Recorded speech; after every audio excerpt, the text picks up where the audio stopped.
मैंने पिछले 1 साल से सर्दी जुकाम और बुखार के लिए डोलो और पैरासीटामॉल नहीं लिया है। बस एक नेचुरल मेडिसिन देसी काढ़ा को सुबह शाम 3 दिन पीकर ठीक हो जाता हूँ। आइए इसके न्यूट्रिएंट और बेनिफिट्स की बात करते हैं। दालचीनी ब्लड शुगर कंट्रोल करे, मेटाबॉलिज्म बूस्ट करे और बॉडी में गर्मी लाए।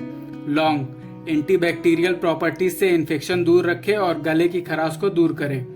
काली मिर्च डाइजेशन इंप्रूव करे, इम्यूनिटी बढ़ाए और टॉक्सिन्स को बाहर निकाले। इलायची फ्रेशनेस दे, एसिडिटी कम करे और लंग्स को सपोर्ट करे। अदरक इन्फ्लेमेशन कम करे, कोल्ड कफ से बचाए और एनर्जी लेवल बनाए रखे। तो ऐसे ही देसी काढ़ा बनाकर सर्दी जुकाम बुखार से हमेशा हमेशा के लिए दूर रहें।